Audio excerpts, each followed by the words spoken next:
Bien, je pense qu'on peut commencer.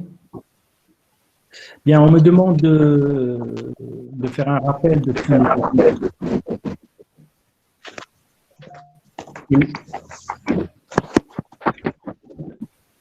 Alors, vous éteignez le micro. Alors, vous désactivez vos micros, donc sinon, donc, il y aura de l'écho.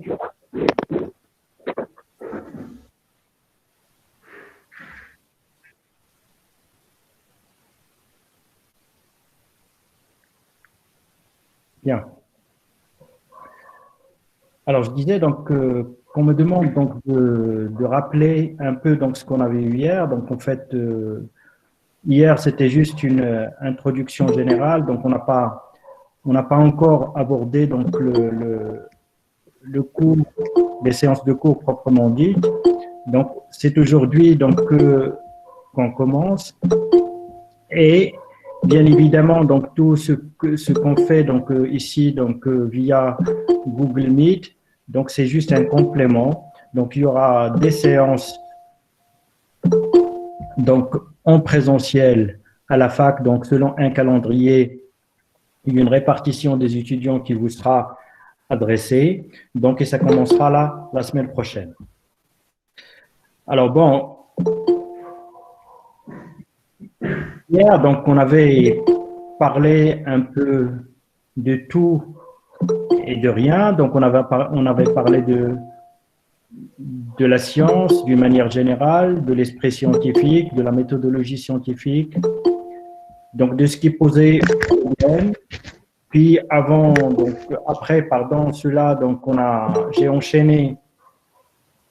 enchaîné sur les unités de mesure. Donc, étant donné donc que vous avez un cours donc de technique d'analyse, donc à chaque analyse, donc en fait, ça nous renvoie donc à faire des mesures. Donc, j'ai un peu présenté donc les unités du système international. Donc, je les ai présentées surtout dans un contexte historique, c'est-à-dire leur origine et d'où ils nous proviennent.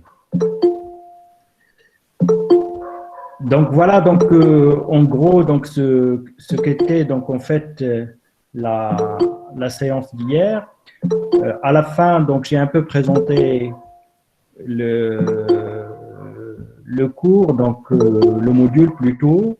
Alors bon, je l'ai présenté donc surtout dans sa partie théorique. Donc j'ai pas parlé de TP, j'ai pas parlé de TD. Peut-être les gens qui s'occuperont donc des TP et de TD, donc eux vous les présenteront dans le moment opportun. Bien sûr, donc je suis désolé qu'ici, donc je ne peux accueillir que 100 personnes, donc je sais très bien donc qu'il y en a beaucoup plus qui souhaitent donc assister. Et comme je l'ai promis, donc ça sera enregistré, donc et je mettrai le lien de la séance sur la plateforme Google Classroom et peut-être aussi donc sur la plateforme de l'université. Comme ça, vous pouvez y accéder pour la revoir, pour les gens qui sont présents et peut-être aussi donc pour la suivre pour une première fois pour les gens qui n'ont pas pu donc se connecter maintenant. Bien. Alors donc on entame donc ce cours de technique chimique d'analyse, donc qui est un module en fait transversal, donc transversal dans le sens où vous aurez peut-être besoin vous utiliserez donc tout ce qu'on va expliquer dans ce cours, vous aurez à l'utiliser dans différents enseignements, dans différents modules. Donc, et peut-être donc ça vous servira aussi donc pour vos études ultérieures, donc après votre licence, si donc bien sûr donc vous envisagez de faire des études à ces langues. Bien. Alors maintenant, ce cours, donc je l'ai dit hier, donc c'est juste un aperçu, donc très simple, très simpliste, donc très résumé de quelques méthodes d'analyse. Donc il ne faut pas aller bien sûr, donc s'imaginer qu'à travers ce module, donc nous allons pouvoir aborder donc toutes les techniques d'analyse chimique qui puissent exister. Donc, ça va être axé donc, essentiellement donc, sur des techniques que vous aurez peut-être l'occasion d'utiliser et surtout des techniques dont vous allez entendre parler le plus souvent, c'est-à-dire donc les techniques les plus usuelles, donc et qui vous seront d'intérêt dans votre cursus. Alors, là aussi, donc, je l'ai expliqué hier. Donc, en fait, dans ce cours, nous allons suivre un cheminement logique. Tout simplement, c'est-à-dire, on va se mettre en situation, c'est-à-dire comme si on allait faire une analyse, et puis on va avancer comme ça, c'est-à-dire dans l'ordre logique des choses. Donc, je ne vais pas vous balancer des techniques d'analyse indépendamment donc, de cet enchaînement logique donc qu'impose l'expérimentation. Alors, c'est comme ça qu'on va faire. Peut-être, donc je rappellerai donc juste pour les gens qui n'étaient pas ici hier, donc que ce cours donc suivra donc cette logique-là, donc je l'ai dit, mais également donc ça consistera en 3 grands chapitres. Donc il y a des chapitres que peut-être on n'entamera pas, qu'on n'abordera pas faute de temps. Déjà dans les temps normaux, c'est-à-dire avant donc cette crise sanitaire, avant ces conditions exceptionnelles d'enseignement donc que nous impose cette crise sanitaire. Donc, j'ai jamais pu donc arriver donc à ces chapitres-là. Donc, et l'essentiel de l'enseignement donc consistera en un premier chapitre donc qui en fait c'est tout ce qui se passe avant une analyse, tout ce que un expérimentateur donc aura à faire avant de pouvoir analyser donc son échantillon. Après donc ce premier chapitre, donc les 2 autres chapitres concerneront des techniques d'analyse. Donc il y aura des techniques d'analyse spectroscopique, c'est-à-dire des techniques d'analyse dans lesquelles vous allez utiliser ce qu'on appelle des spectrophotomètres ou des spectromètres. Donc et ce nom-là de la spectroscopie, donc ce nom-là, qu'est-ce que ça indique? Qu'est-ce que ça veut dire en fait? Donc ça veut dire tout simplement que ce sont des techniques basées sur l'interaction entre la lumière et la matière. Donc en fait c'est cette interaction, en fait pas la lumière mais toutes les ondes électromagnétiques. Donc en fait c'est cette interaction entre ondes électromagnétiques et matière qui va nous fournir des renseignements pour pouvoir donc en fait comprendre certaines choses. Donc pour pouvoir nous donner des renseignements donc soit sur la quantité donc, de matière, donc c'est une quantification, soit sur la nature de cette matière. Et là, donc, là, je suis déjà en train de parler de 2 types d'analyse que théoriquement, donc, on distingue comme ça, c'est-à-dire des analyses qui ont pour objectif donc d'être qualitatives et d'autres qui ont pour objectif d'être quantitatives. C'est quantitatif, donc dans le sens où l'objectif ultime de l'analyse, c'est-à-dire ce qu'on attend de cette analyse, c'est d'aboutir à une quantification, à une quantité, à un chiffre, c'est-à-dire dire que telle chose ou telle autre chose, donc ça représente 10%, 20%, ou ça représente 20 microgrammes ou 100 microgrammes par litre ou par kilo. C'est ce genre de renseignements que nous apporte ce qu'on appelle une analyse quantitative. Alors, à l'inverse, donc l'analyse qualitative, donc c'est ce qu'on va recueillir comme renseignement à travers donc cette analyse. Donc, c'est en fait des choses qui ne sont pas quantitatives. Donc, c'est des propriétés d'une matière, c'est une structure chimique d'une molécule, et une manière donc de réagir avec autre chose. Donc c'est la nature de cette molécule. Est-ce que ça appartient à telle famille biochimique ou à telle autre famille de biomolécules. Donc ce genre de renseignement, donc bien sûr, donc il est nullement quantitatif, c'est-à-dire c'est pas ce qu'on obtient comme renseignement, c'est pas un chiffre, c'est pas une valeur. Donc, et de ce fait-là, donc ça s'appelle on l'appelle une analyse qualitative. Mais dans la réalité, en fait, dans la pratique, donc en fait, ces deux aspects-là se mélangent. Donc, n'allez pas imaginer qu'il y a des analyses qualitatives qui sont complètement indépendantes des analyses quantitatives, c'est-à-dire si on fait ça, donc on n'a même pas besoin de l'autre analyse ou c'est complètement indépendant. En fait, c'est pas indépendant parce que souvent, pour quantifier quelque chose, il faut déjà savoir ce que c'est. C'est-à-dire, il faut déjà avoir une idée sur ce que c'est. Donc, en fait, dans la pratique, ces deux analyses-là se mélangent. Donc, du quantitatif et du qualitatif, on le retrouve donc englobé dans une expérimentation, dans la même expérimentation. Donc, ça peut nous donner un renseignement aussi bien sur la nature des choses que sur leur teneur ou sur leur concentration, etc. Bien. Alors maintenant, je disais donc en fait que ce premier chapitre, donc on va y voir donc en fait tout ce qui vient avant l'analyse. Alors pourquoi? Alors tout simplement parce qu'en fait il y a des choses, il y a des échantillons qui sont analysables en l'état, c'est-à-dire ils sont analysables tels qu'ils sont. Vous prenez de l'eau, donc si vous voulez savoir la température de l'eau, si vous voulez savoir son pH, donc en fait il n'y a rien à faire, donc vous amenez votre échantillon, vous mettez un thermomètre et vous aurez sa température, vous mettez une sonde de pH mètre et ça vous donne directement son potentiel hydrogène.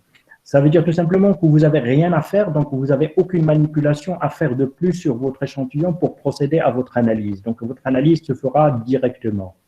Alors ça, c'est des cas, mais dans la majorité des cas, des situations, donc en fait, c'est pas comme ça que ça se passe. Donc vous ne pouvez pas analyser donc votre échantillon tel qu'il est.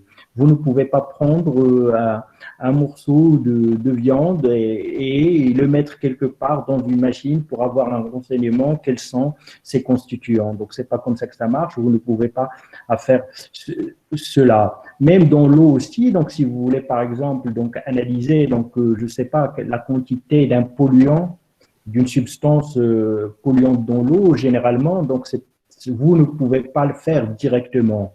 Donc, c'est-à-dire, vous ne pouvez pas amener votre échantillon de l'eau, le mettre dans une machine, et ça vous donnera le renseignement que vous cherchez. Donc, ce n'est pas possible. Donc, ce genre de machine n'existe pas.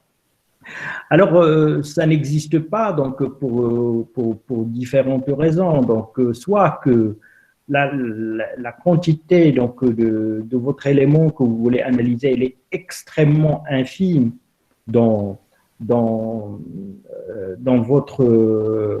votre échantillon, c'est-à-dire votre machine donc n'est pas capable de détecter donc la substance en question.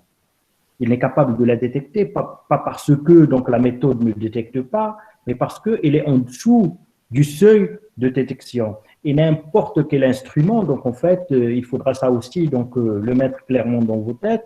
Donc il a un seuil de détection. C'est pas parce que vous avez quelque chose qui vous mesure la température, donc quelque chose de très simple, donc un thermomètre qui vous mesure de la température, que ça peut vous mesurer donc en fait des variations très infimes de température. Donc il y a une précision pour chaque appareil, il y a un seuil de détection également. Donc ce seuil de détection, c'est-à-dire si votre substance se retrouve dans votre échantillon à des teneurs, à des concentrations tellement faibles, donc en fait donc peut-être que vous ne pouvez pas l'analyser et à ce moment-là, ça ne veut pas dire que votre substance n'est pas présente dans votre échantillon. Ça veut dire qu'il faudra procéder autrement. C'est-à-dire qu'il faudra se débrouiller pour aller augmenter cette quantité dans votre échantillon, c'est-à-dire aller la chercher. Vous éteignez vos micros, donc il y a de l'écho. Alors, je disais donc en fait qu'il faut aller la chercher donc, pour que vous l'ayez en quantité suffisamment analysable, tout simplement. Donc, voilà. Donc, ce que je veux expliquer ici, c'est que dans certains cas, vous ne pouvez pas procéder à l'analyse directe de votre échantillon. Alors, et du moment où vous ne pouvez pas analyser directement votre échantillon, donc soit parce que la méthode n'existe pas, soit parce que votre échantillon n'est pas analysable directement, vous ne pouvez pas prendre une feuille d'une plante et aller la mettre quelque part pour que ça vous donne donc la quantité d'acides aminés que ça contient. Donc, ça ne se fait pas comme ça, c'est pas possible tout simplement. Donc, il y a des étapes donc, qu'il faut suivre donc, avant de pouvoir dire quelles sont les substances, ou quelle est la substance, ou quelle est la quantité d'une substance qui est contenue dans votre échantillon. Alors, remarquez que depuis tout à l'heure, donc, je suis en train de parler d'échantillon. Savez-vous donc ce que c'est qu'un échantillon? Est-ce que vous pouvez me répondre?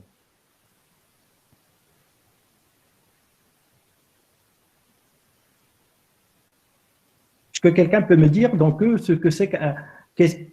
Depuis tout à l'heure que je parle d'échantillon, qu'est-ce qui vous vient en tête quand vous entendez ce mot-là?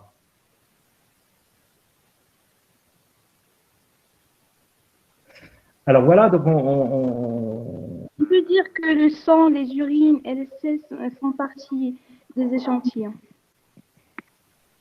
Non, mais c'est pas ça. Donc ça, c'est pas un échantillon. Donc ça, c'est votre matière à analyser. Donc c'est pas un échantillon. C'est une partie d'un ensemble. Donc voilà, exactement. Donc un échantillon, c'est une partie d'un ensemble. Donc quand vous allez prendre une petite partie de votre sang, donc oui, donc ça c'est un échantillon. Alors donc déjà, donc il y a tout ce problème d'échantillonnage. Donc en fait, il y a toute cette opération qu'on appelle échantillonner ou l'échantillonnage qui est déjà quelque chose donc à prendre en considération. Parce que tout simplement, donc c'est peut-être quelque chose que j'ai oublié de mentionner donc avant, mais c'est pas grave. Donc je peux le dire maintenant. Quand vous faites une analyse et quand votre analyse comprend différentes étapes, plusieurs étapes, tout ce qui se passe, chaque étape compte. Tout ce qui se passe pour une étape peut fausser vos résultats. Peut fausser votre résultat. C'est-à-dire toutes les étapes sont importantes. Si une étape n'est pas faite correctement, bien sûr, ce que vous allez obtenir à la fin, donc il est faux. Ce n'est pas parce que vous ne pouvez pas l'obtenir, mais votre machine, les machines ou toutes les méthodes, soit chimiques ou physico-chimiques ou comme vous voulez, donc c'est des méthodes, c'est des choses qui sont stupides, connes, une machine, donc ça ne réfléchit pas. Une machine, vous lui donnez quelque chose, il vous sortira une réponse. Alors, ça dépend de ce que vous lui donnez, ça dépend de ce que vous faites. C'est l'expérimentateur qui doit juger de toutes les étapes et de la validité donc, de tout ce qu'il est en train de faire. Alors maintenant, donc, on arrive, donc vous voulez étudier quelque chose, donc depuis tout à l'heure, donc je suis en train de vous parler d'un échantillon, c'est-à-dire d'une petite partie d'un ensemble. Alors pourquoi tout d'abord une petite partie? Parce que tout simplement, vous ne pouvez pas étudier l'ensemble. Si vous voulez analyser l'eau potable de Marrakech, si vous voulez voir est-ce que ça contient telle ou telle substance, soit bénéfique, soit nocive, donc, etc. Donc, vous n'allez pas pouvoir prendre toute l'eau et faire votre expérimentation dessus. Donc, ce n'est pas possible. Et c'est la majorité, en fait, des analyses dans le monde biologique. Donc, en fait, que vous analysiez quelque chose de vivant ou de pas vivant, d'inerte, donc ça sera toujours le même problème. C'est-à-dire, c'est un problème tout d'abord d'échantillonnage. C'est-à-dire, vous ne pouvez pas analyser la totalité, alors il faudra prendre une partie. Alors, mais il y a un problème ici. Donc, si vous prenez cette partie, qu'est-ce que vous supposez? Supposez que ce que vous allez trouver dans cette partie, votre échantillon, c'est quelque chose qui est valable pour tout l'ensemble de votre produit ou de votre population. Alors maintenant, donc, je vous donne un exemple peut-être qui serait plus parlant. Si on s'intéresse à la population humaine, alors vous voulez analyser donc mettons, donc vous allez juste déterminer la quantité de sucre qu'il y a dans le sang des humains. comment vous allez faire? Donc, vous allez pas, la question posée, c'est pas la quantité de ce qu'il y a chez vous, chez une personne. Donc, ça, c'est un autre type d'analyse. Donc, ça, c'est une analyse individuelle. Donc, j'en parlerai peut-être tout à l'heure. Alors maintenant, si la question est, tout d'abord, dites-nous, ce sucre-là, ce glucose, c'est combien de glucose il y a naturellement dans le sang des humains. Alors, comment vous allez procéder? On va prendre un échantillon de l'humanité, c'est-à-dire un homme seul. Des humains, pas de l'humanité. L'humanité, c'est autre chose. Oui, bien, des mais humains. très bien, l'idée, elle est là. Parce que tout le monde va comprendre, en fait, si je prends une personne, deux personnes, trois personnes, donc en fait, ce que je vais trouver chez une personne, peut-être, c'est pas la vérité donc, de toute la population. Oui, c'est ça le problème qui se pose. Exactement. Donc, c'est ça le problème de tout le monde biologique, c'est qu'il y a une diversité, c'est qu'il y a une variabilité génétique des êtres vivants. Donc, vous prenez donc le même problème, vous voulez analyser donc combien de protéines il y a dans du lait de vache. Donc, en fait, est-ce que tout le lait et de toutes les vaches donc contient la même quantité de protéines ou pas? Donc, je répète, donc il faudra distinguer entre une analyse individuelle, c'est-à-dire si on vous donne le problème, dites-nous donc cette vache, le lait de cette vache-là, combien de protéines ça contient, ça c'est un genre de problème. Mais si on vous pose la question, dites-nous donc le lait de vache, comme ça, le lait de vache, c'est pas le lait d'une vache, mais c'est le lait de vache, combien ça contient de protéines. Donc là, c'est un autre problème. C'est-à-dire, il faudra amener une valeur qui serait valable pour toute la population. Donc cet échantillon-là, donc maintenant, donc vous allez vous apercevoir qu'il y a déjà un problème d'échantillonnage, c'est-à-dire comment faire pour faire cette analyse-là. Alors, je reviens à l'exemple que j'ai donné tout à l'heure. Donc, vous vous êtes posé, on vous donne un petit problème, c'est-à-dire, dites-nous combien d'une substance donnée, donc ici, donc j'ai pris l'exemple de glucose, donc il y a dans le sang des humains. Alors, si j'analyse une personne, est-ce que ça va? Bien sûr que non. Donc, en fait, donc, ce que je peux obtenir donc, peut ne pas être valable sur une autre personne. Alors maintenant, qu'est-ce que je dois faire? Monsieur, on va prendre plusieurs échantillons et faire une sorte de moyenne. Alors, plusieurs échantillons, plusieurs individus, oui. Mais Oui, comment voilà. vous allez les prendre? Comment vous allez les prendre? C'est ça le problème, oui. Donc, l'idée maintenant, c'est de prendre plusieurs, mais combien et comment? Donc, deux questions. Donc, je vous l'ai dit donc, au début de cette séance, que c'est, imaginez-vous que vous êtes dans une situation pratique, c'est-à-dire que c'est vous qui allez faire cette expérience. On va faire des prélèvements sanguins de plusieurs personnes. Quelles sont ces personnes et comment? Comment vous allez faire? Donc, avant, vous allez faire des prélèvements sanguins, oui, mais avant, vous allez choisir vos copines. Non, on verra différentes personnes de différentes tailles, morphologies. D'accord, très bien. Oui, allez-y. Et on verra un petit peu cette diversité et pour voir si pour voir un petit peu la moyenne de glucose qu'on peut trouver chez un humain. Alors, si vous prenez cette diversité, donc il y a je crois qu'il faut oui. en considération que prendre les gens en bonne santé qui n'ont pas de diabète, qui peut influencer. Comment vous allez le savoir? Mais comment vous allez le savoir, mademoiselle? Comment vous allez le savoir? Si vous savez déjà ceux qui sont diabète, c'est que vous avez déjà fait votre analyse. C'est que vous avez savoir combien de glucose. Vous avez déjà le résultat. Comment vous allez faire? Monsieur, oui. Je pense qu'on va prendre des gens au hasard. Très bien. Donc, vous n'avez pas d'autre solution que ça, en fait. Donc, en fait, si vous voulez quelque chose qui va vous donner une idée de ce qui se passe dans une population, vous ne pouvez faire jouer que le hasard. C'est-à-dire, il ne faudra pas que ce soit vous qui décidez que telle personne va faire cette analyse ou telle autre va faire cette analyse.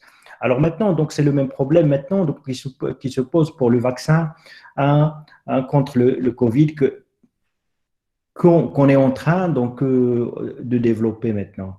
Donc vous avez très bien suivi un peu donc l'actualité et vous avez remarqué qu'en fait toutes les firmes pharmaceutiques, tous les grands laboratoires pharmaceutiques qui sont en train de développer donc ce vaccin essayent de faire des tests un peu partout dans le monde. C'est en fait pour voir un peu donc tout ce qui se passe chez un grand échantillon des humains. Et vous avez certainement suivi ça et que vous avez remarqué qu'en fait que ça on le fait progressivement. Alors, tout d'abord, un petit échantillon, et puis donc, on élargit et l'échantillon. Donc, il y a une étape où on teste sur une centaine de personnes, et puis il y a une étape où on teste sur des milliers. Et puis, donc, il faut diversifier les origines. Donc, il faut tester sur des gens d'Afrique du Nord, des gens du Moyen-Orient, des Européens, des Américains, des Asiatiques, etc. Alors, pourquoi on fait ça? C'est pour ce problème-là. Bien sûr, donc on ne va pas tester ce vaccin sur toute l'humanité.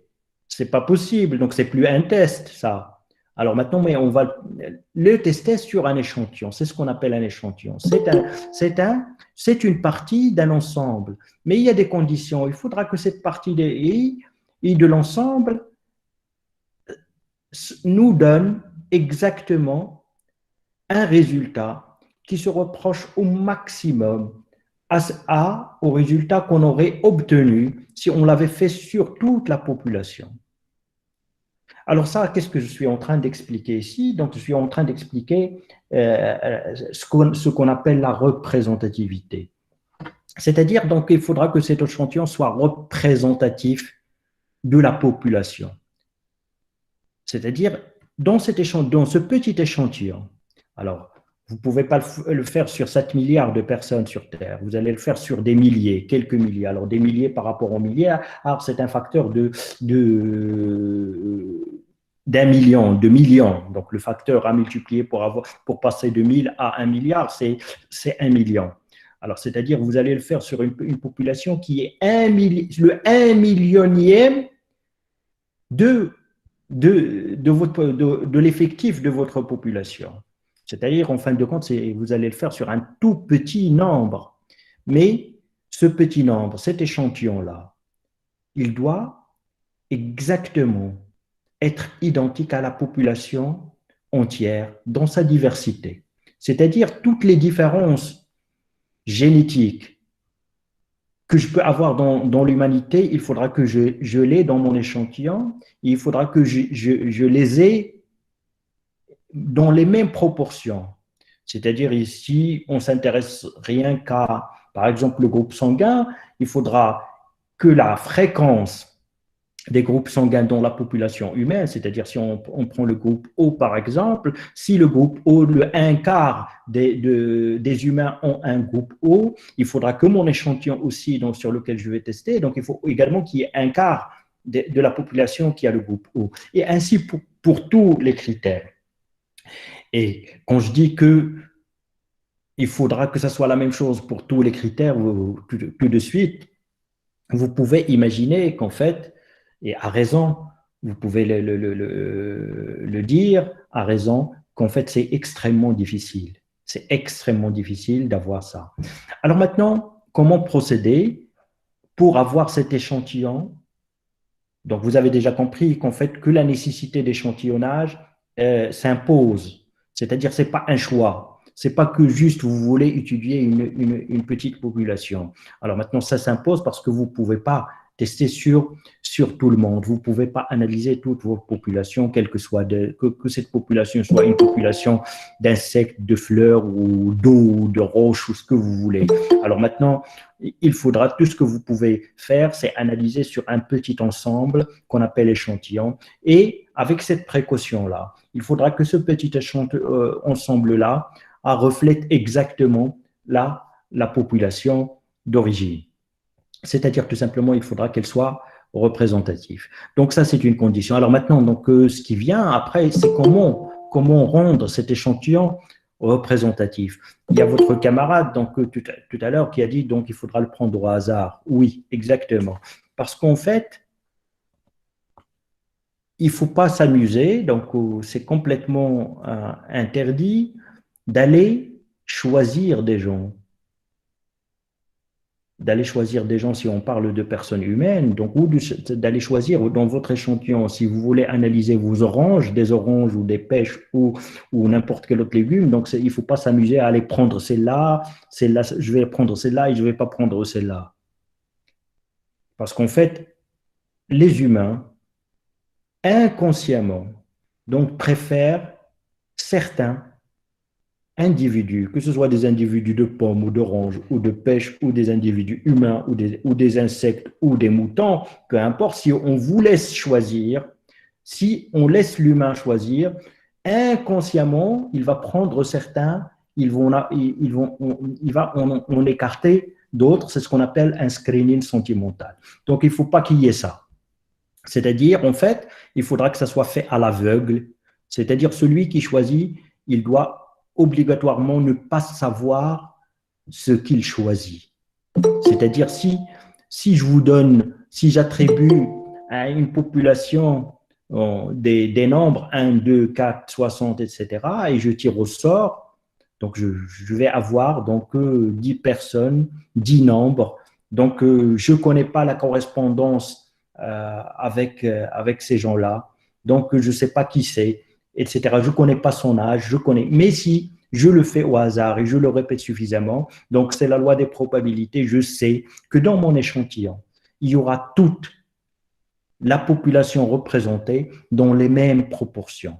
C'est-à-dire, donc, si j'ai des gens âgés, donc de plus de 60 ans dans ma population, je sais quand je vais faire ça. Donc, si ces gens-là âgés, dont la grande population représente 10%, je sais que si je fais ça, je le répète suffisamment, je vais avoir la même proportion.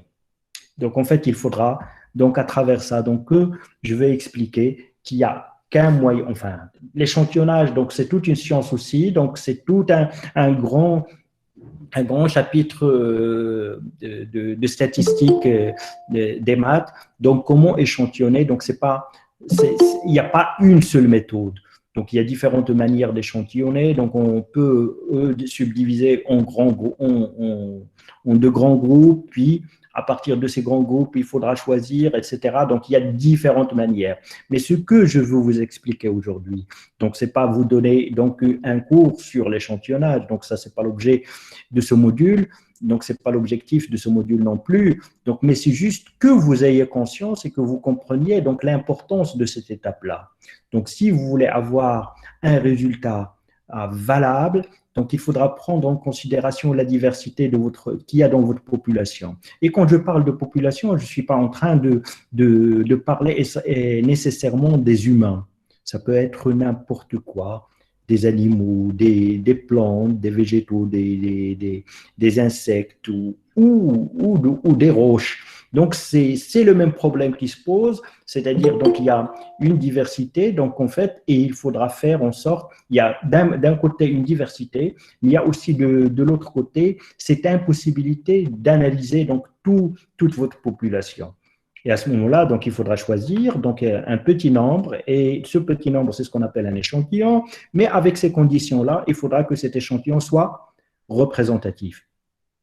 Il faudra soit représentatif, ça veut dire, je l'explique encore une deuxième fois, ça veut dire tout simplement que dans mon échantillon, dans ce petit échantillon, je dois avoir toutes les différences, toute la diversité qu'il y a dans ma population d'origine.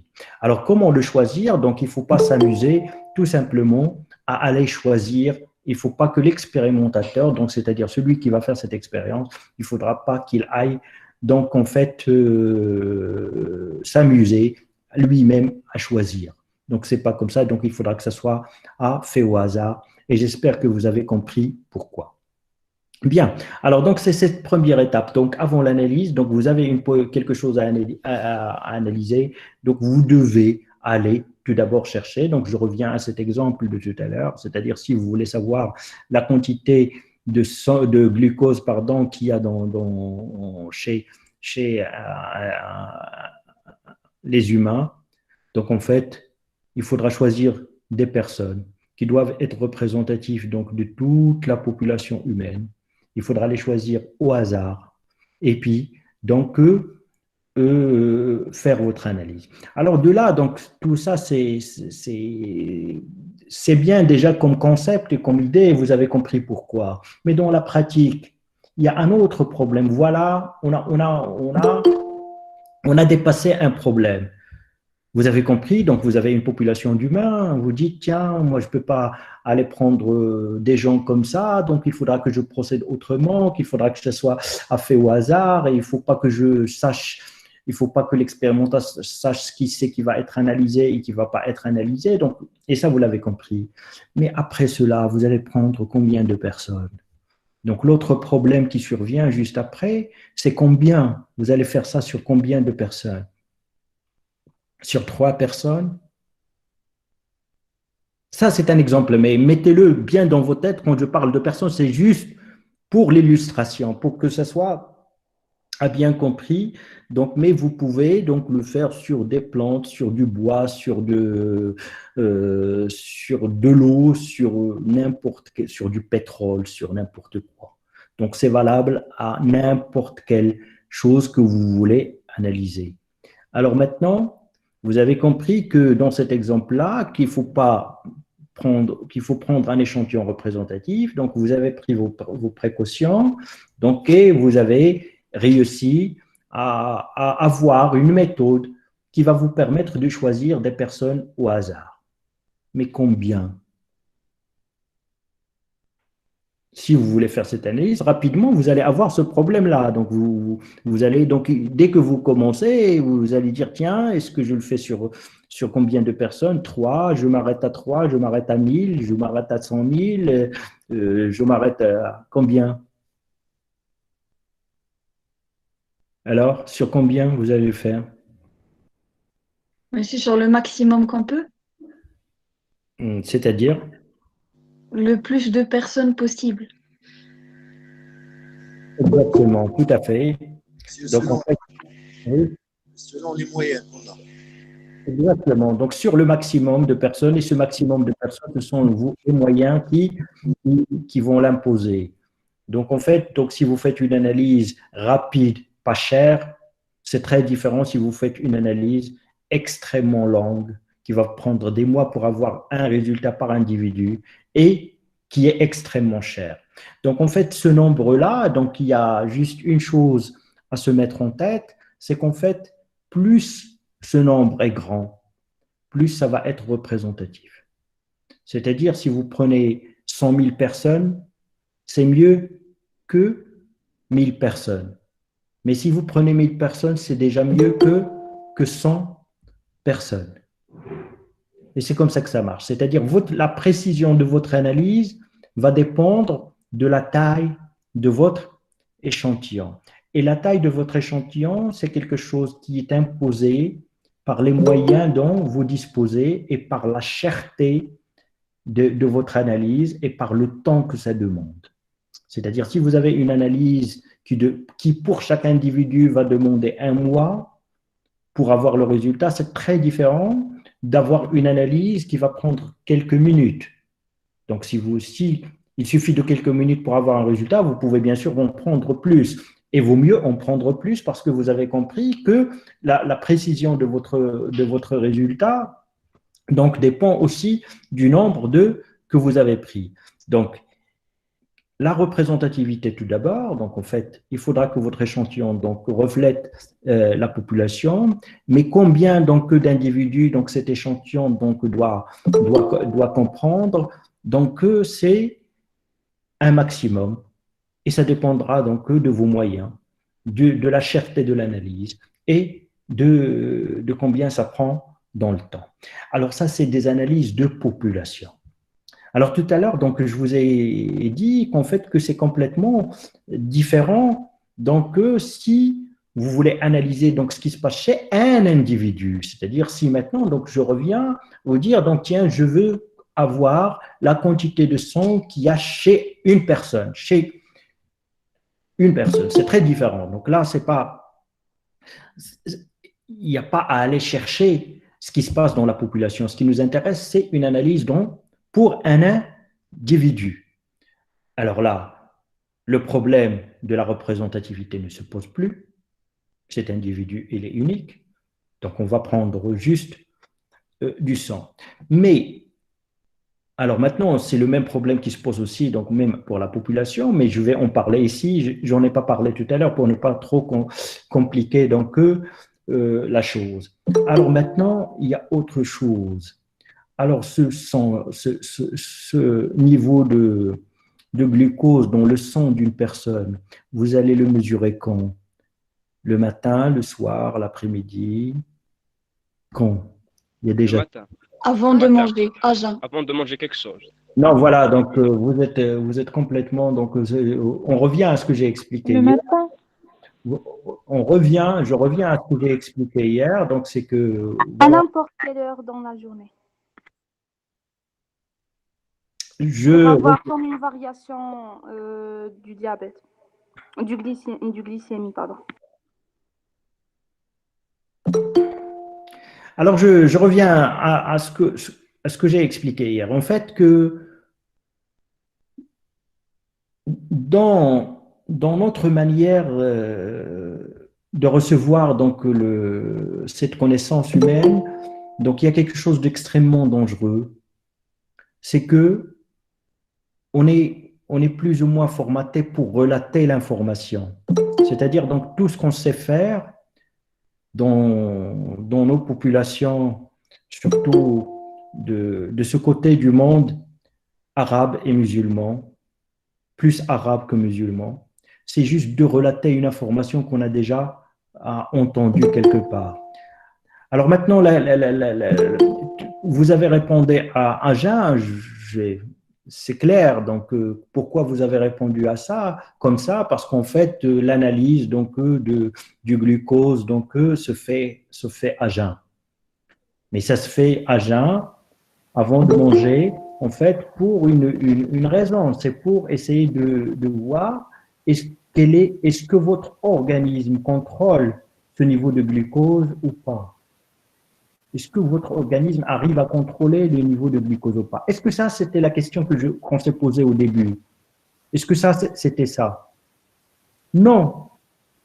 Quand j'ai parlé d'une analyse de glucose, j'ai nullement donc invoqué, donc en fait, ou l'a plutôt évoqué, je n'ai nullement évoqué en fait le fait que je vais vérifier si votre organisme contrôle le glucose ou pas.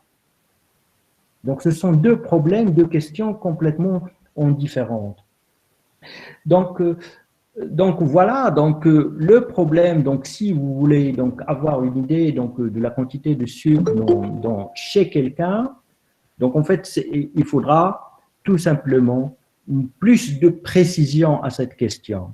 Est-ce que vous voulez voir comment ce glucose, ce niveau de glucose de chez cette personne évolue le long de la journée, le long de sa vie, ou vous voulez voir à un certain moment précis, parce que si vous faites l'analyse donc, et vous remarquez que ça varie, alors maintenant il faudra repréciser la question.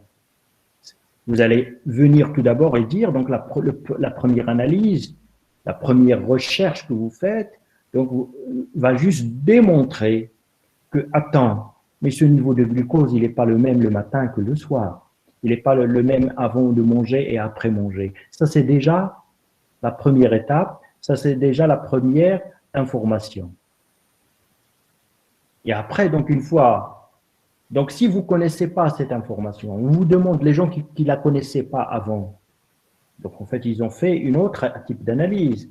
C'est-à-dire, ils ont pris des personnes ou une personne, et puis ils sont allés chercher le glucose, la quantité de glucose à différents moments de la journée, pour différents âges, ou au moins si on parle juste pour une seule personne qui a un certain âge précis, donc au moins on va la chercher à plusieurs moments de la journée. Et si on faisait, c'est parce qu'on a fait ça qu'on est venu avec la conclusion que, attends, c'est pas la même chose. c'est pas la même chose, ça varie du matin au soir. Alors maintenant, lorsqu'on a cette information, c'est après c'est après que vient l'autre question. Maintenant, ça varie, mais à quel moment faut-il la faire et à quel moment ça a un sens? Alors, ça a un sens dans quel contexte?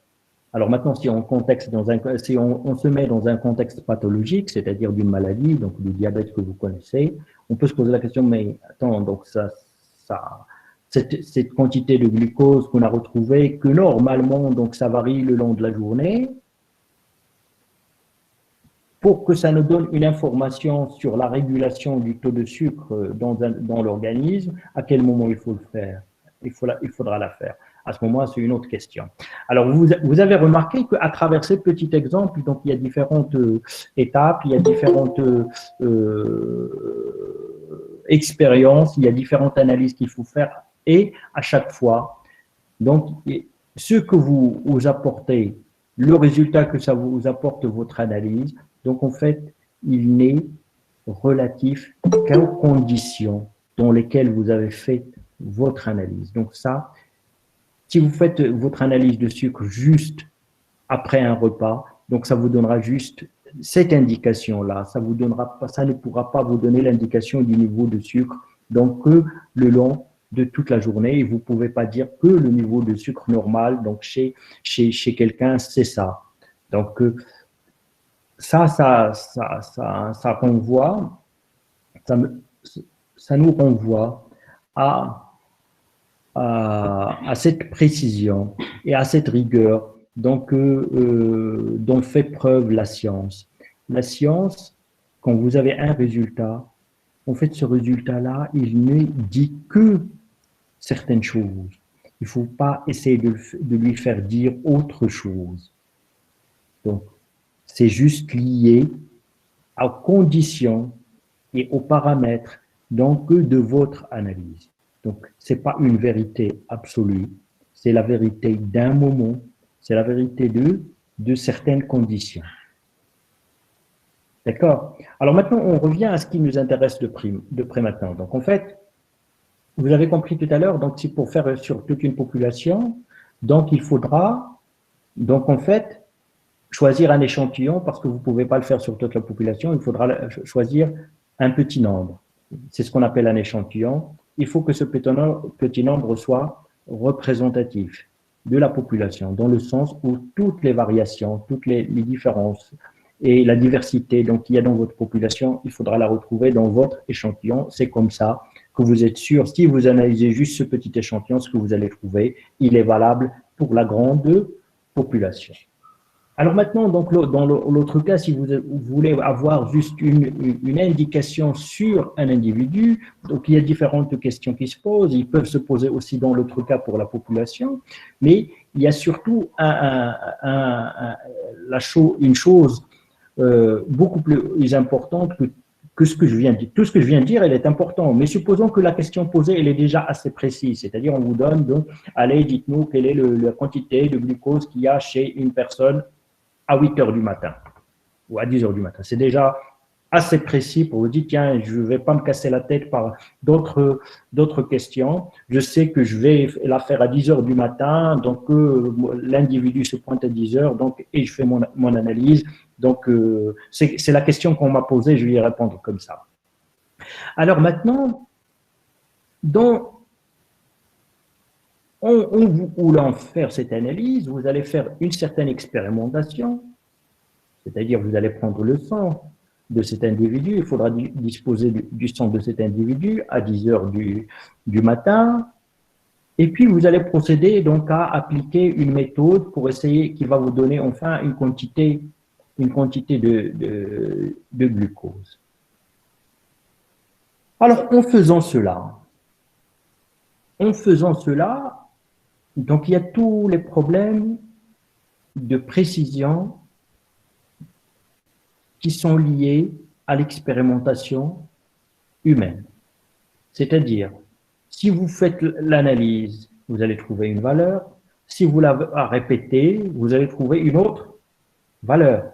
Jamais vous allez trouver la même valeur. Ça dépend de la précision de votre méthode, bien sûr, mais quelle que soit la précision, vous n'allez jamais tomber exactement sur la même valeur. Ça vous est déjà arrivé, oui ou non? Vous avez déjà fait des expérimentations, vous avez déjà fait des travaux pratiques, oui ou non? Non? Vous êtes la génération qui n'a jamais fait de TP. Très bien. Alors, mais bon, c'est valable aussi quand vous voulez juste mesurer donc la longueur du tissu qu'il vous faut pour faire votre chemise. Donc, si vous refaites l'analyse plusieurs fois, donc ça dépend avec quoi vous mesurez, donc vous n'allez jamais tomber sur la même valeur. Donc, il y a une certaine marge d'erreur qui est due à l'expérimentation elle-même.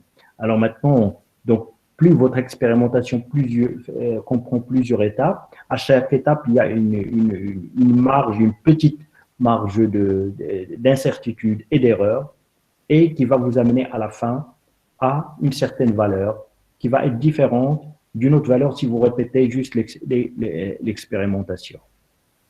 Alors maintenant, en vous posant cette question, en essayant de répondre à cette question, donc quelle est la quantité de glucose dans le sang d'une personne à un moment précis, vous avez compris que là, il surgit un autre problème.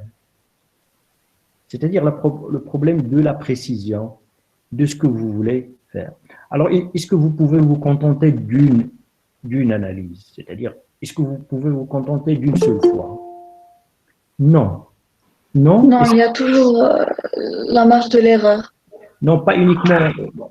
Une fois, ce n'est pas juste uniquement la marge de l'erreur, mais si vous vous trompez complètement, c'est-à-dire si vous faites une bêtise cette fois-ci, donc vous aurez un résultat qui est complètement faux.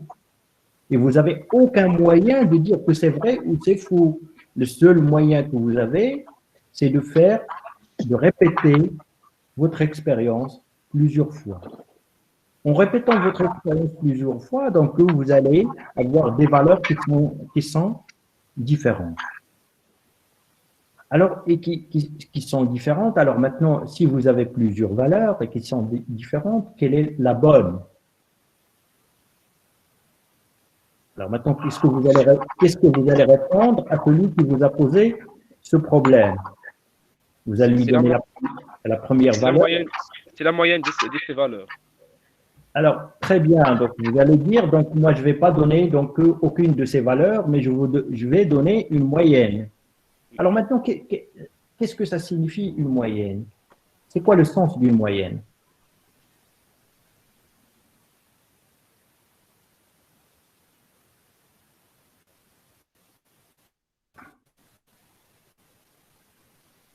C'est entre la valeur supérieure et la petite valeur. Oui. Entre les deux. Oui. Quand vous dites entre les deux, c'est au milieu? Oui. Si vous en avez que deux. Et si vous en avez 10? Si vous avez que deux valeurs, oui, c'est le milieu. Et si vous avez 10 valeurs? C'est la valeur qui ne dépasse pas 10 et... C'est entre la plus grande et la plus petite valeur. Forcément, vous ne pouvez pas voir de valeur en dehors de l'intervalle des valeurs que vous avez. Donc, si vous mesurez juste l'âge des personnes, et donc toutes vos personnes, ils ont un âge entre 15 ans et 20 ans, ben la moyenne, ça ne va pas être 25 ans. Bien sûr, donc la moyenne, elle est comprise dans l'intervalle de vos valeurs. Mais qu'est-ce que ça signifie et pourquoi faire cette moyenne? C'est l'ensemble des valeurs sur le nombre d'analyses. Oui, mais c'est ça. Donc, en fait, quand vous me dites une moyenne, ça veut dire que vous savez déjà la calculer. Alors maintenant, vous m'avez dit juste la manière de la calculer. Donc, bon, vous m'avez rien dit. Vous m'avez rien dit. Alors maintenant… C'est une référence. Non, non, non, c'est plutôt, Ah, c'est plutôt, mais euh, attendez, s'il vous plaît. Donc, pourquoi c'est une référence? Pourquoi c'est une référence? parce qu'on va comparer avec. Mais pourquoi? Parce que vous me le dites. car c'est le type le plus répandu. Parce que, C'est le nombre le plus récurrent ou le plus répandu plutôt. pas du tout. Pas du tout, mademoiselle. Alors, si on prend la moyenne des notes que vous avez, donc c'est un exemple que je donne souvent. euh, Si maintenant on s'amuse à avoir la moyenne des notes que vous avez dans une section, et on va trouver, je sais pas, donc, mettons qu'on trouve 10. Est-ce que ça veut dire que c'est le plus récurrent, c'est-à-dire celui, est-ce que ça veut dire que c'est le plus, c'est la note la plus répandue? Non. Non, pas du Pas tout. du tout. Pas du tout. Et c'est possible que personne n'ait 10. Il y a des gens qui ont 20, la moitié est 20 et l'autre moitié est 0. Donc, et vous aurez une moyenne de 10. Personne n'a 10. Donc, c'est pas la valeur la plus récurrente. Mais c'est quoi une moyenne?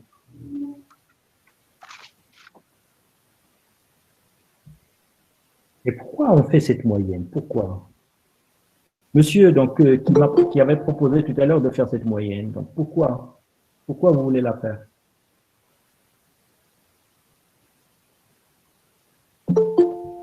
Pour qu'on puisse avoir un résultat valable pour tous les échantillons.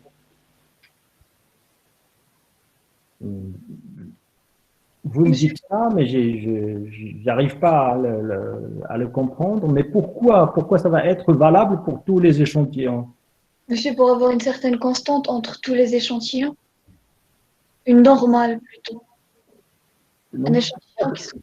Mais pourquoi on cherche à avoir quelque chose de normal? Quand on fait une analyse, on cherche une vérité, on cherche pas le normal. Pour comparer, parce que quand on compare avec cette certaine moyenne qu'on a calculée, et on compare par exemple, comme vous avez dit, le taux de glucose chez quelqu'un, on peut savoir s'il a une maladie ou quoi que ce soit par rapport à cette moyenne. Écoutez. Alors maintenant, là, on est en train de parler dans l'absolu, donc en dehors d'une maladie, en dehors de l'interprétation, en dehors de l'objectif derrière donc l'analyse qu'on veut faire. Donc c'est pas ça l'objectif. On cherche pas à démontrer que quelqu'un est malade ou pas malade, ou il va être malade ou il va jamais tomber malade. Donc c'est pas ça. Donc on vous demande d'aller faire une analyse donc d'un taux de glucose chez une personne à 10 heures. Vous ne savez même pas pourquoi. On ne va même pas vous dire pourquoi on vous le demande. Mais vous avez compris que cette analyse, vous ne pouvez pas la faire une fois. Ça, vous l'avez compris. Parce que, en fait, cette fois-ci, si vous faites une erreur, donc votre résultat serait complètement faux. Alors là, et vous avez compris que pour éviter ça, il faudra répéter votre analyse plusieurs fois. Et pour répéter votre analyse plusieurs fois, donc ça vous donnera à la fin plusieurs résultats. Ça ne va plus vous donner un seul résultat. Ça va vous donner différentes valeurs. En vous posant la question, qu'est-ce qu'il faut faire avec toutes ces valeurs? Votre camarade dit donc qu'il faut faire une moyenne. Alors maintenant, on en est là. On faut faire une moyenne. On veut juste comprendre pourquoi il faut faire cette moyenne. On fait Monsieur, parce qu'il résume toutes ces valeurs. Vous me dites, mademoiselle, vous êtes en train de faire, donc en fait, du récit, donc pour résumer ces valeurs. Qu'est-ce que vous voulez que je comprenne quand vous me dites ça? Monsieur, parce qu'on a beaucoup de valeurs et on doit avoir une moyenne. Donc, cette moyenne, c'est un résumé de ces valeurs-là. Qui c'est qui vous oblige? Pourquoi vous dites on doit? Qui c'est qui vous dit? Si vous sentez que vous devez faire cette moyenne, dites-moi pourquoi. Dites-moi pourquoi. C'est ça la question. Alors, je ne sais pas ici. Ouais, monsieur, pour qu'on puisse. Un instant. Alors, je disais, donc, je sais pas ici, donc, s'il y a des gens qui étaient présents ici hier. Donc, si on a, donc en fait, voilà, c'est un exemple qui illustre très bien ce que j'ai abordé hier, c'est que notre manière de réfléchir, elle est loin d'être scientifique, elle est loin de rigueur.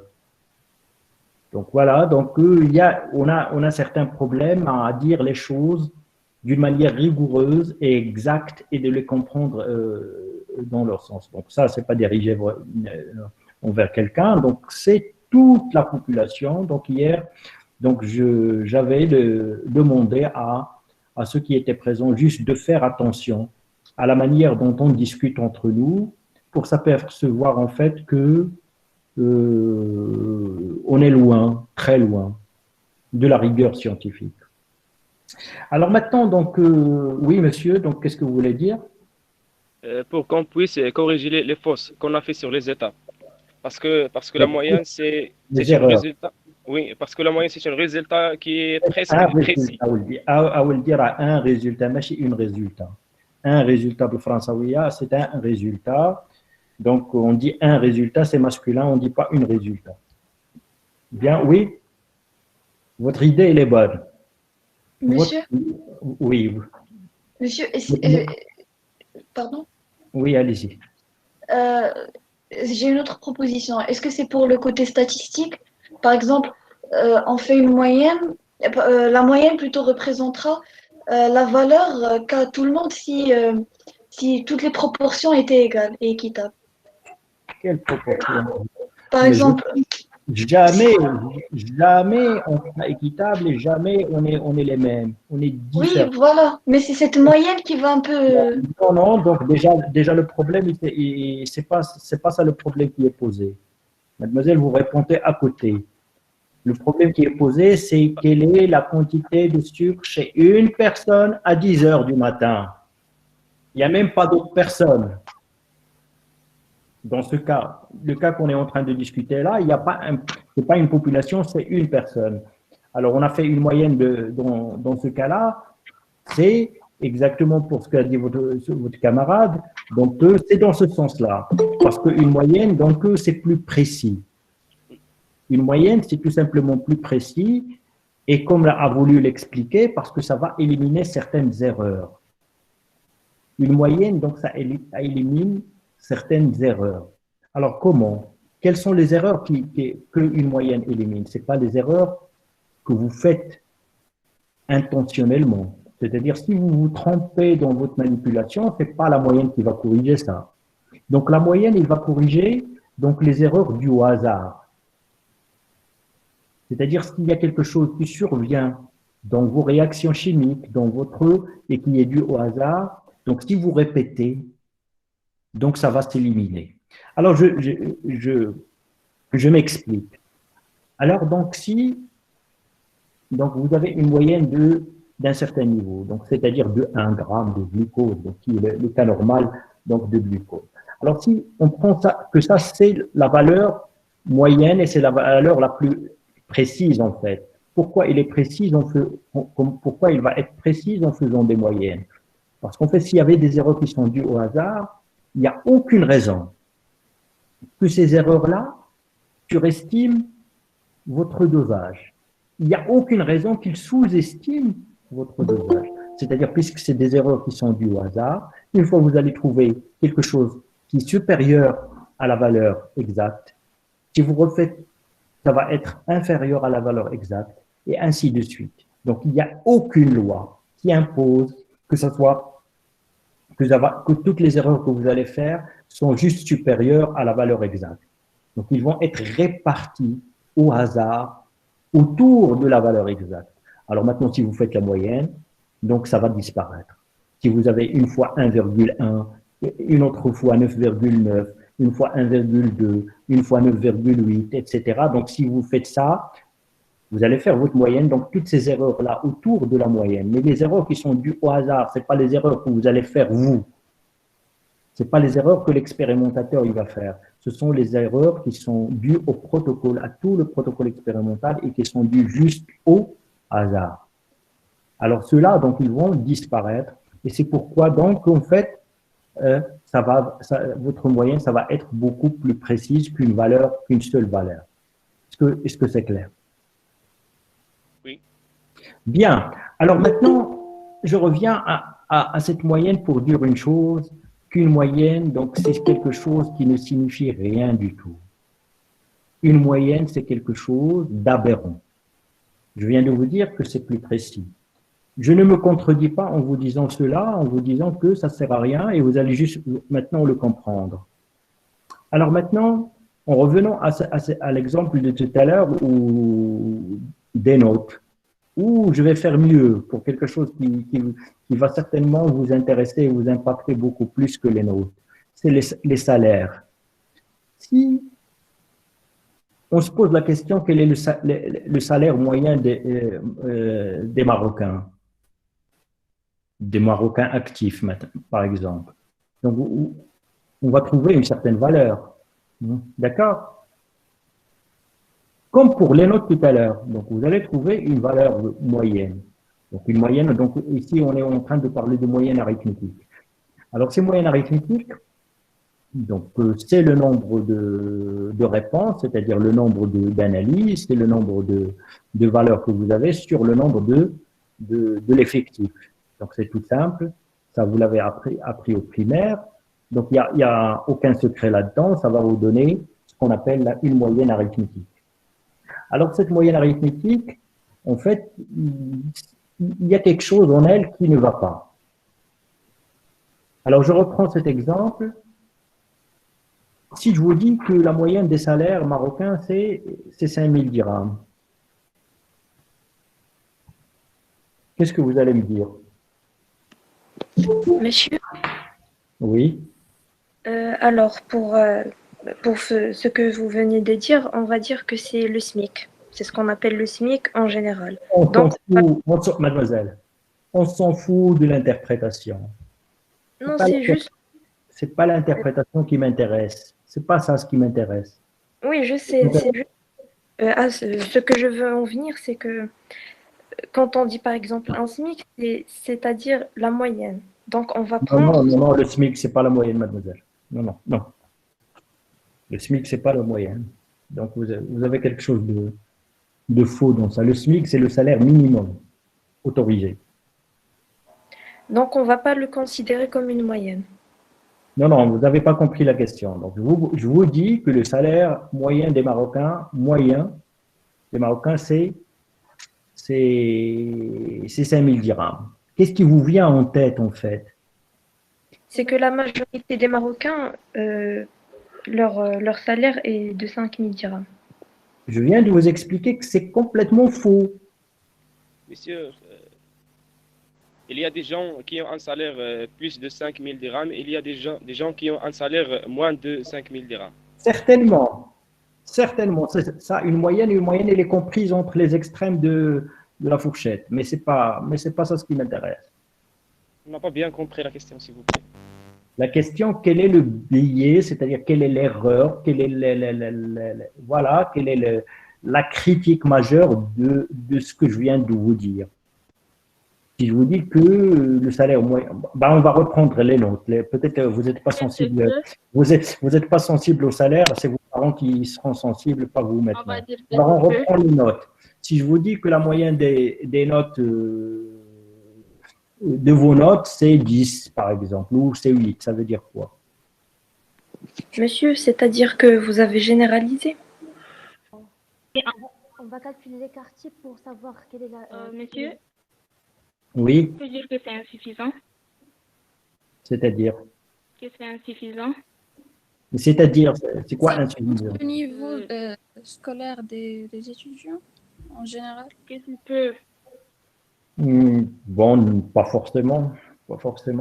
Donc, je viens de vous dire qu'une moyenne, c'est quelque chose de stupide. Une moyenne, donc, c'est pas très rigoureux. Oui, en fait, on peut dire que c'est juste un calcul, en fait.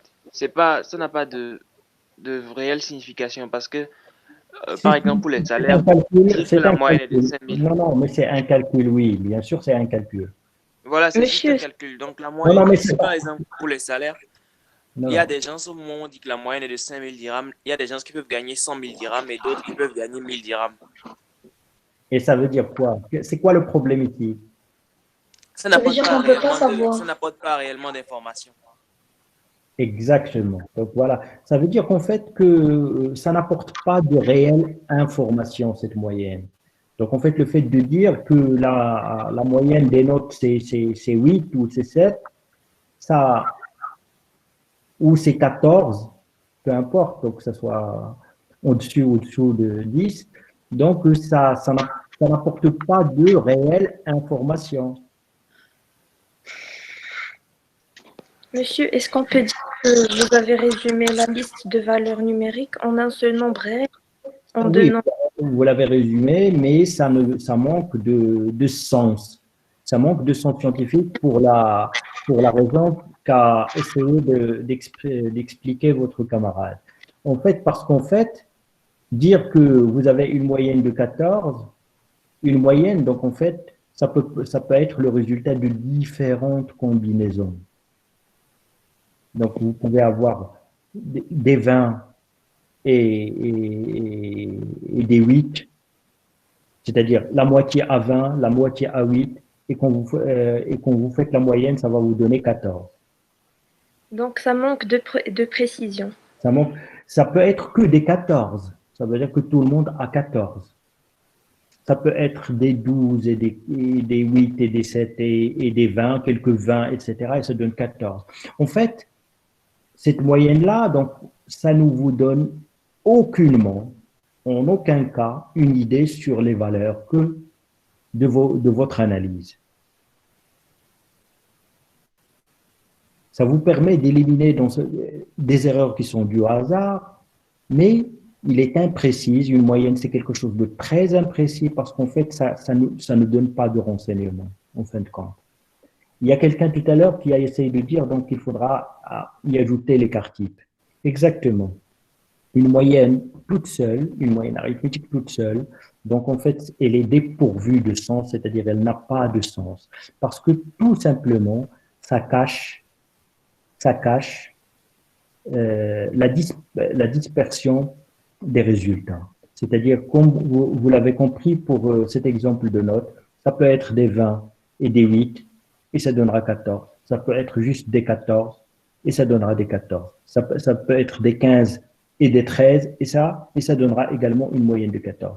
C'est-à-dire, en fait, donc, c'est quelque chose qui ne vous donne pas une idée, ça cache la dispersion des résultats, c'est-à-dire combien ces résultats sont loin, est-ce qu'ils sont proches de la moyenne, est-ce que toutes les valeurs sont proches de la moyenne, est-ce qu'ils sont loin de la moyenne, est-ce qu'il y en a qui sont très loin d'un côté et très loin de l'autre, donc ça cache. Pour rendre cette moyenne précise, donc il faudra toujours l'accompagner de ce qu'on appelle l'écart type.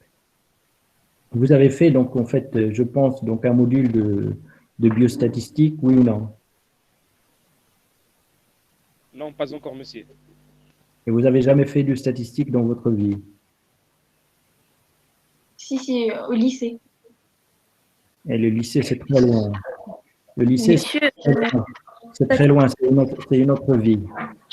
Donc, en fait, vous avez compris le problème, et pour rendre cette moyenne, donc,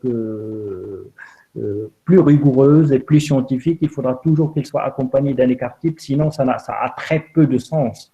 Ça a très peu de sens, parce que cet écart type-là, c'est une autre valeur qui va nous donner une idée de la dispersion des résultats autour de la moyenne. Si je vous donne, par exemple, donc, si je vous dis que la moyenne des notes, c'est 10 plus ou moins 1, alors là, qu'est-ce que ça signifie? Ça signifie que 80% de la population, les notes de 80% de la population des étudiants, c'est entre 15, c'est-à-dire plus 1 et moins 1, c'est-à-dire entre 13 et 15.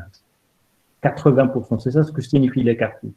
Donc, vous avez une idée sur la dispersion des résultats autour de cette moyenne. Si je vous dis que la moyenne, donc, c'est 14 plus ou moins 5, ça veut dire en fait, pour avoir 80% des notes des étudiants, il faudra descendre jusqu'à 9 et aller jusqu'à 19. Est-ce que vous avez compris? Oui ou non? Oui. Oui. Monsieur, j'ai une question, s'il vous plaît. Comment? Oui, allez-y. Donc, puisque cette matière consiste à la précision, donc je pense qu'on n'aura pas recours à la notion de moyenne. Donc, mais la moyenne, donc il faut la rendre précise. Donc vous écoutez pas. Il faudra la rendre précise en lui rajoutant un autre paramètre qu'on appelle l'écart type. Donc ça, donc c'est pour vous éviter de dire ou de poser des moyennes comme ça, tout simplement. C'est-à-dire à chaque fois que vous répétez donc vos expériences et vous avez des valeurs différentes, en fait, donc il faudra penser que en faisant juste la moyenne, c'est quelque chose qui ne va pas. Il y a quelque chose qui ne va pas dans la moyenne. Ça manque de précision. Il faudra y ajouter un autre paramètre qu'on appelle écart type. Donc voilà ce que ça veut dire. Bien. Alors maintenant, on continue donc cette démarche. Donc, vous voulez faire votre analyse. Donc, vous avez compris. Donc, il faudra pas le faire juste sur un échantillon et que cet échantillon donc soit représentatif. Et puis donc que à la fin donc il faudra faire des moyennes et que la moyenne donc c'est pas un truc très précis. Donc, il faudra absolument qu'il soit accompagné d'un écart type pour avoir une idée maintenant beaucoup plus précise sur la dispersion de vos résultats autour de cette moyenne. Bien. Alors maintenant, une fois que vous… Ici, donc, on a sauté beaucoup d'étapes. On a parlé d'échantillonnage et on a parlé d'échantillons et on est allé faire notre analyse. Alors maintenant, donc, en fait, là aussi, donc, c'est pas comme ça que ça se passe.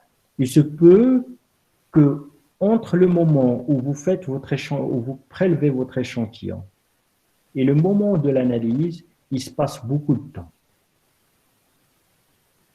Il se peut que le phénomène que vous voulez étudier, il est extrêmement rapide. C'est-à-dire, vous prenez votre échantillon, si vous attendez 1 minute ou 2 minutes, donc déjà ce qu'il y a dans votre échantillon a disparu ou ce qu'il y avait ou il y a quelque chose qui est apparu dans votre échantillon. Alors, il y a deux problèmes ici, c'est-à-dire entre le moment où vous échantillonnez et le moment de l'analyse, il s'impose des précautions. C'est-à-dire, il faudra que le moment où vous faites votre analyse, votre échantillon soit exactement le même que celui que vous avez prélevé. Il faut pas qu'il ait été modifié. Alors maintenant, il faut qu'il ait été modifié, c'est pas nécessairement, il faut beaucoup de temps. Il y a des modifications qui sont extrêmement rapides. Alors ceci, donc, ça va imposer un certain nombre de précautions. Alors, si vous voulez faire votre analyse, vous prélevez, vous l'avez compris, il faudra avoir un échantillon, vous l'avez compris, il faut que ça soit représentatif, vous l'avez compris. Alors maintenant, il faudra comprendre qu'il faut que votre échantillon ne soit pas altéré, il faut qu'il ne soit pas modifié. Alors maintenant, ces modifications, c'est pas forcément, il faut beaucoup de temps. Alors ça, il faudra l'enlever de votre tête. Il faudra enlever de votre tête que c'est des choses qui se passent si vous traînez, si vous laissez trop de temps avant votre analyse. Pas forcément. Vous l'avez compris, je l'ai dit, donc il y a des modifications qui sont extrêmement rapides. Alors si j'en prends pour exemple maintenant donc, une contamination bactérienne, c'est-à-dire si la question qui vous est posée, allez, dites-nous quelles sont les bactéries qu'il y a dans votre échantillon. On va prendre n'importe quel échantillon, on revient à celui de tout à l'heure, l'eau par exemple. Alors maintenant, donc en fait, vous savez que la multiplication des bactéries, elle est extrêmement rapide. Donc c'est quelques dizaines de minutes. Chaque dizaine de minutes, donc en fait, les bactéries, donc en fait, se doublent de population. La population des bactéries, donc une va devenir 2 et 2 vont devenir 4, etc. Donc il faut donc juste quelques dizaines de minutes, parfois donc moins d'une demi-heure. Alors maintenant, donc si vous prélevez votre échantillon et vous voulez l'analyser, donc il faudra, parce qu'en fait ce que vous cherchez, donc c'est les bactéries qui étaient dans votre échantillon à l'origine. C'est pas ce qui est devenu votre échantillon après une journée ou après 2 heures ou après 3 heures. Après 3 heures, donc il ne faudrait pas qu'il y ait d'autres bactéries qui vont s'ajouter à votre échantillon. Vous êtes d'accord? faut pas qu'il y ait contamination de votre échantillon par d'autres bactéries qui n'étaient pas présentes dans l'échantillon d'origine. Il ne faut pas que les bactéries qui étaient dans votre échantillon se multiplient. Parce que si on vous dit, donc si c'est la question qui vous est posée, dites-nous quel est le nombre de bactéries, de micro-organismes qui étaient dans votre échantillon, entre-temps, ce nombre-là peut changer, soit en augmentant, soit en diminuant. Donc il peut augmenter parce que des bactéries se sont multipliées, mais il peut diminuer parce qu'ils sont mortes, ils sont plus vivants parce que votre échantillon il a changé de condition. Alors donc ça c'est un exemple de bactéries, mais c'est valable aussi pour des substances chimiques. Donc si vous prélevez, donc en fait il y a des substances qui réagissent extrêmement vite, et puis il y a des réactions qui peuvent se faire dans votre échantillon, donc et ça va vous modifier votre échantillon, et cette modification ça va survenir entre le moment du prélèvement et le moment de l'analyse. Alors maintenant si vous avez compris donc ce problème, c'est que vous avez compris donc la nécessité de la conservation de l'échantillon. C'est-à-dire, une fois prélevé, il faudra que votre échantillon ne soit pas altéré, ne soit pas modifié, donc jusqu'au moment de l'analyse. Et là, on est en train de parler de conservation d'échantillon. Alors maintenant, qu'est-ce qui change dans votre échantillon? Qu'est-ce qui change? Alors maintenant, donc, soit il y a des choses chimiques qui vont changer, donc c'est-à-dire vos substances vont réagir entre elles ou avec d'autres, et votre sucre que vous avez dans votre sang, donc il va réagir, va devenir autre chose. Et si vous faites un dosage après 1 heure ou après 2 heures, donc en fait, ça ne vous vaudra rien, parce qu'en fait, ça n'a plus aucun sens, c'est plus la quantité de sucre qu'il y avait dans votre échantillon, cette quantité a changé. Il a changé parce qu'il y avait eu des réactions chimiques. Donc, il y a des choses qui changent à cause de ça. Et puis, il y a des choses qui changent, en fait, à cause de ce que j'ai évoqué à l'instant. Donc, c'est-à-dire s'il s'agit de micro-organismes, d'une analyse microbiologique d'organismes. Donc, en fait, c'est des organismes qui peuvent venir de l'extérieur et contaminer votre échantillon et qui n'étaient pas présents dans votre échantillon. Ou c'est des micro-organismes dans votre échantillon qui se sont multipliés donc, et ils ne sont plus dans les mêmes proportions et c'est plus le même nombre. Ou au contraire, c'est des micro-organismes qui sont morts et que quand vous allez faire votre analyse, vous n'allez pas les trouver, ou vous allez les trouver en nombre inférieur et ça ne vaudra rien là aussi parce que ce n'est pas la réalité, ce n'est pas la vérité de votre échantillon, ce n'est pas ce qu'il y avait dans votre échantillon. Alors, à travers donc tout ça, donc vous avez compris donc en fait qu'il y a nécessité, donc il y a obligation de conservation d'échantillon. Alors, conserver votre échantillon, c'est tout simplement empêcher les modifications, empêcher les altérations. Alors, et vous venez de comprendre qu'en fait que ces altérations sont soit d'ordre chimique, soit sont d'ordre microbiologique. Donc, ou sont d'ordre physique aussi, donc ça peut aussi survenir. Alors, il faudra empêcher toutes les réactions chimiques dans votre échantillon. Il faut, entre le moment de prélèvement jusqu'au moment d'analyse, il ne faut pas qu'il y ait de réaction chimique dans votre échantillon. Comment faire?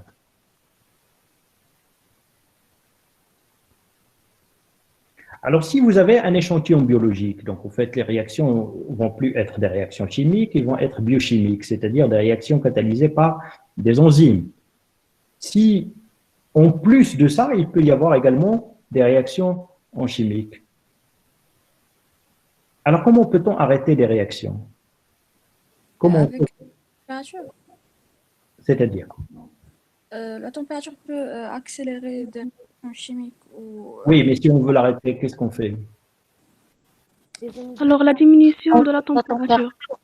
Donc, voilà, exactement. En fait, pour que deux molécules réagissent, donc il faudra déjà qu'ils se rencontrent. Et rappelez-vous, hier, donc en fait, j'ai expliqué qu'en fait, la température, c'est juste quelque chose qui traduit l'agitation moléculaire. Plus les molécules bougent, plus la température est élevée, plus les molécules bougent, et puis ils ont la probabilité qu'ils se rencontrent est grande, et plus ça réagit. C'est pourquoi on vous a déjà expliqué que les réactions chimiques sont favorisées par une augmentation de la température. Une augmentation de la température, ce n'est rien d'autre qu'une augmentation de l'agitation moléculaire.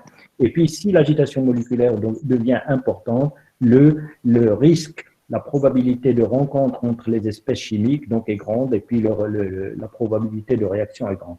Donc en fait, il faudra arrêter ça et on l'arrête en diminuant justement la température. Donc en fait, ça dépend de ce que vous voulez analyser. Donc, parfois, un abaissement de la température jusqu'à 5 degrés est suffisant. Si ce que vous voulez analyser n'est pas très réactif, mais parfois, c'est même pas suffisant.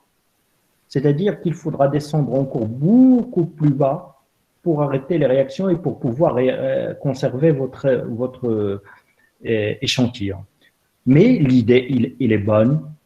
L'idée, il est bonne. Donc, pour arrêter ces réactions, que ce soit biochimiques ou chimiques, on peut faire baisser la température. Alors maintenant, pour les réactions biochimiques, il y a une particularité, c'est-à-dire ce sont des réactions qui sont catalysées par des enzymes. Ça, vous le savez, j'espère. Alors maintenant, donc en fait, les enzymes, on peut aussi les dénaturer. Mais on les dénature pas en diminuant la température, mais on les dénature en augmentant la température.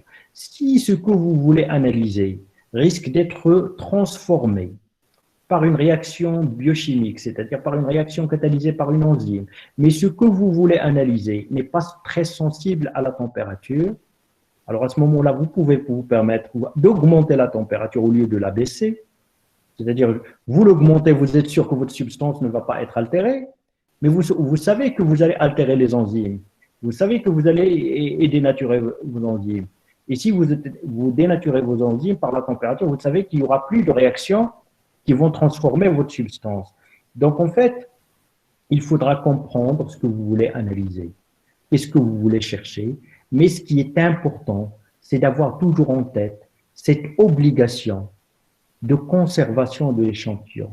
C'est-à-dire d'avoir toujours en tête que votre échantillon, entre le moment de prélèvement et le moment d'analyse, risque de changer. Si ses caractéristiques, sa composition risque de changer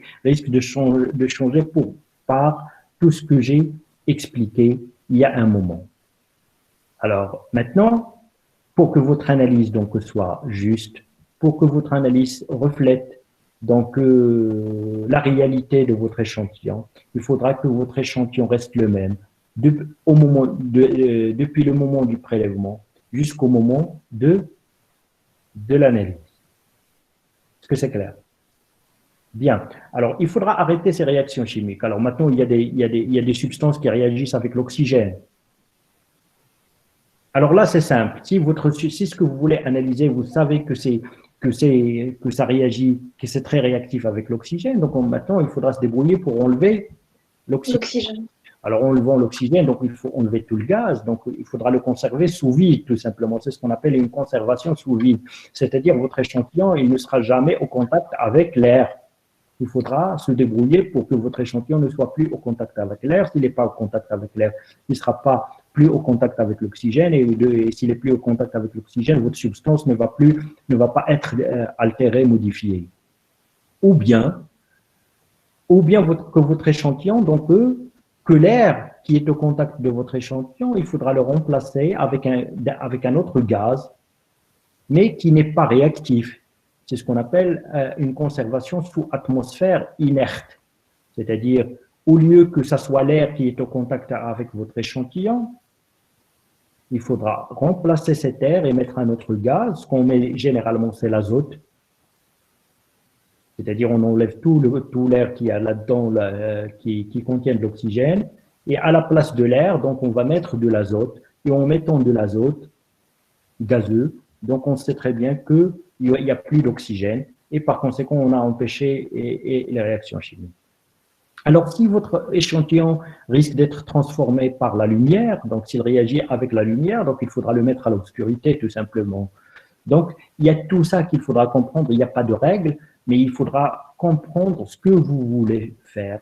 Il faudra comprendre votre analyse et puis prendre les précautions qui s'imposent.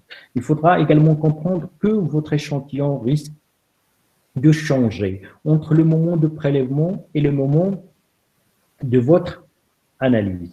Si vous avez compris ça, vous allez également comprendre qu'en fait, il faudra faire quelque chose pour empêcher cette modification. C'est ce qu'on appelle la conservation de l'échantillon. Donc, le plus courant et le plus répandu, c'est qu'on baisse la température. Donc, on conserve nos échantillons dans le froid. C'est-à-dire, on met à 0 degré ou à moins 1 273 degrés. Et donc, ça dépend de ce qu'on veut analyser. Ça dépend de la rapidité avec laquelle donc, ça se dégrade ou ça se modifie. Donc, il faudra mettre à une température très, très, très basse rapidement pour que l'échantillon reste intact, qu'il n'y ait pas de réaction chimique là-dedans. Donc, parfois, donc, tout ça n'est pas nécessaire. Donc, ce qui est nécessaire, c'est juste d'enlever l'oxygène. Parfois, tout ça n'est pas nécessaire. Ce qui est nécessaire, c'est juste mettre à l'obscurité, éviter un contact avec la lumière, parce qu'en fait, vous analysez des substances photosensibles, c'est-à-dire qui réagissent à la lumière. Donc, voilà. Donc, il y a un problème de conservation de l'échantillon. Et ça dépend de quel échantillon, ça dépend de ce que vous voulez analyser. Mais à chaque fois que vous voulez analyser quelque chose, il faudra que dans vos têtes, donc que cette question surgisse, donc apparaisse, est-ce qu'il n'y a pas un risque que mon échantillon soit modifié entre-temps? Alors, s'il risque de modifier, donc il faudra donc faire quelque chose. Alors maintenant, donc si dans votre analyse, donc ce qui vous est demandé, c'est d'étudier une enzyme. Alors une enzyme, vous savez donc que c'est quelque chose de sensible à la température. Donc c'est des protéines, et c'est des protéines dont la structure tridimensionnelle donc est altérée par l'élévation de la température, parce qu'en fait ces structures tridimensionnelles, c'est le résultat d'interactions très faibles, de liaisons hydrogène très faibles. Alors maintenant, donc si la température est élevée, donc il y a cette structure tertiaire donc, qui se défait. Et si cette structure tertiaire des enzymes se défait, donc l'enzyme n'est plus active. Alors maintenant, si dans votre objectif, c'est de récupérer l'enzyme active, donc il faut également que vous preniez toutes les précautions pour que votre enzyme reste active. Alors prendre les précautions pour que votre enzyme reste active, ça veut dire tout simplement qu'il ne faudra pas que cette enzyme soit dénaturée par la température essentiellement. Et pour qu'il ne soit pas dénaturé par la température, il faudra que votre échantillon soit rapidement conservé à des températures très basses. Et quand je dis très basses, j'ai bien précisé en fait que ça dépend de ce que vous voulez analyser. Une température de 5 degrés peut être assez basse pour conserver certaines choses, mais il peut être très très élevé par rapport à d'autres choses. Donc, c'est-à-dire que pour que vous puissiez conserver correctement votre échantillon, il faudra le faire à des températures beaucoup plus basses que 5 degrés. Sinon, ce que vous voulez analyser risque d'être modifié, altéré. Bien. Alors, j'arrête aujourd'hui donc à ce niveau-là. Donc, peut-être on prendra 5 à 10 minutes pour d'éventuelles questions, si vous en avez. Donc, c'est à vous la parole.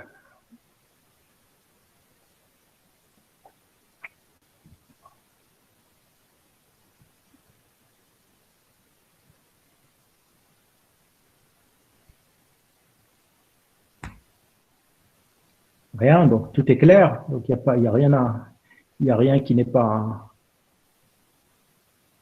Il n'y a rien qui demande des explications supplémentaires.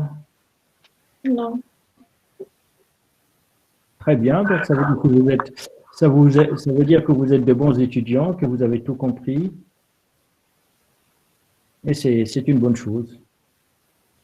Ou peut-être ça veut dire que vous n'avez rien compris, parce que quand on n'a pas de questions, c'est soit qu'on a tout compris ou qu'on n'a rien compris. Donc ça peut être l'un des deux extrêmes.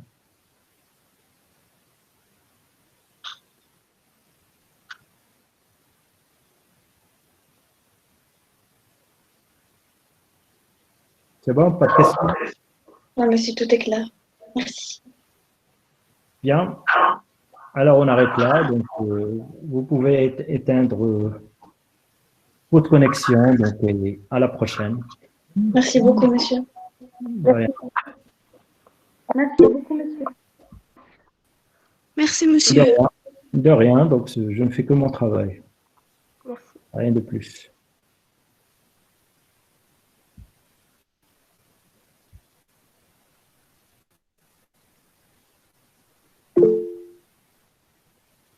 Merci, monsieur.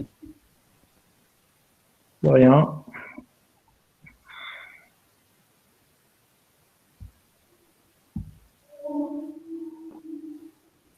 Merci beaucoup, monsieur. Merci, monsieur.